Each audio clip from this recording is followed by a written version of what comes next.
unknown vessel is going to take us to the Great Barrier Reef of Australia, which has been described as the 8th wonder of the world. Sailing over turquoise waters with our line out 80 feet, full of a bite, fighting Spanish mackerel, an 80-pound marine dynamo which tugs and with terrific force on our taut line. He's hooked, good and solid, we hope. Tiring of the fight, there's not a chance of losing him now, unless he gets off the hook. Steady, steady, he's a tricky customer.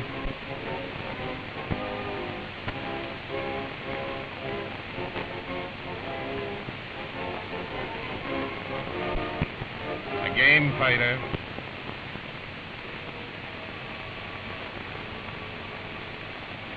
It is when the tide goes out that the beauty and charm of the living coral is exposed to view. From 10 to 150 miles in width and over 1,000 miles in length, the barrier forms gigantic reefs, which in their sheer beauty of color and form have defied the skill of artists to produce. When the coral was alive, a microscopic being known as a polyp lived, and through the ages, the skeletons of billions of these tiny polyps have created these wonder gardens on the floor of the sea. But in the calm beauty of this picture is a great menace. For mariners never think of coral as a thing of beauty or romance. To them, it is a dread horror, on which a surface and a glass front diving bell, these treacherous reefs appear as magic gardens where darting, flashing coral fishes play about in this flowery wonderland. These graceful fish are called old wives. They swim around in schools, looking like a fleet of neat little schooners with silver sails. But this little fellow is so afraid of being eaten alive that he has developed a square, box-like suit of armor from which only the fins and tails protrude, and thus he swims about safe as a man inside a submarine. It is also called a cowfish because it looks like a cow.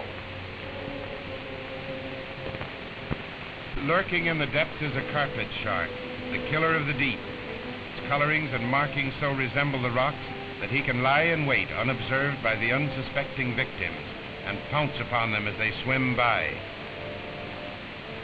He's just returning from a good pounce.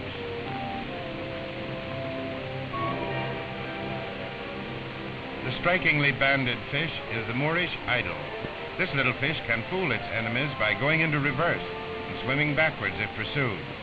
It looks as though fashioned by some jeweler with a good imagination, onyx and ivory. And the names are as striking as the markings. For instance, the kihi-kihi and the humu-humu-nuku-nuku-wapu-wa'a. The dark fish with the colorful tail is a parrotfish, but it can't talk. The front edge of its head is as sharp as a blade, and it can dive into the sand with great rapidity. It lies near the bottom, motionless for hours at a time, as if dead. The butterfly cod is the most fantastic and beautiful fish that roams the 7 seas. It looks like an illustration or a page in a fairy tale book.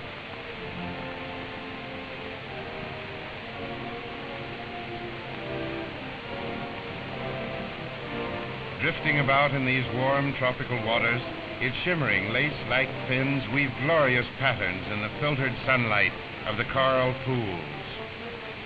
Sinister but beautiful, we come upon a dreaded monster of the deep. It is sometimes called a devilfish. The octopus has the power of changing the color of its body to red white or yellow or mottled brown to deceive the prey for which it waits. Its 8 tentacles are covered with vacuum cups, so powerful that it can enfold its prey and hold it helpless, though many times the size of its captor, a repulsive brute. Among the anemones swim gaily colored little fishes, some with strikingly beautiful markings of orange and black and white. Others are brilliant blue, flashing little gems called demoiselles. But all these fish are called anemone fish, for they alone can live amongst these giant sea anemones without harm. And at times, they actually enter the mouth of this strange creation, for they are immune to the deadly sting. Anemones cling to rocks and marine vegetation. They resemble beautiful flowers, but their petals are really numerous tentacles, possessing stinging cells with which they protect themselves. And as some morsel of food touches it, it is quickly enveloped and swallowed. While other forms of sea life swim about in search of food, these anemones stay in one spot, and depend on the restless sea life, becoming entrapped. Submarine life on these reefs is a spectacle of the survival of the fittest that cannot be paralleled. Even these flower-like sea growths know this law of nature. What looks like a glorious coral blossom actually has the sting of death hidden in its delicate, petaled mouth.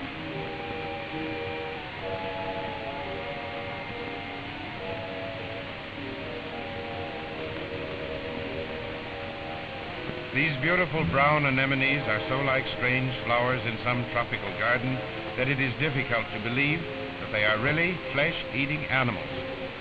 They are sheathed in an armor of shining silver and pearl.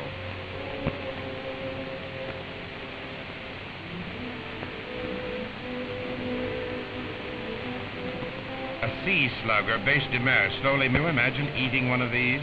The Chinese do and consider them great delicacies.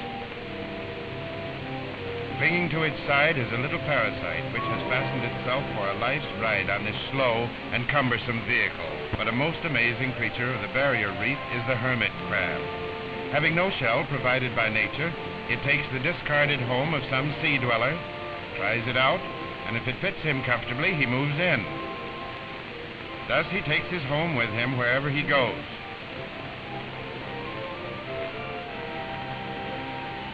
When he outgrows it, a battle starts. He goes forth like a bandit and robs another crab of his apartment. Undersea gangsters, that's what...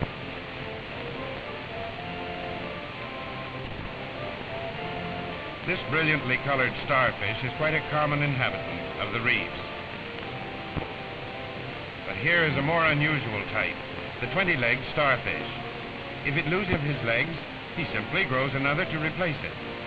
The starfish is very powerful. In fact, it can open oysters with its strong grip with ease.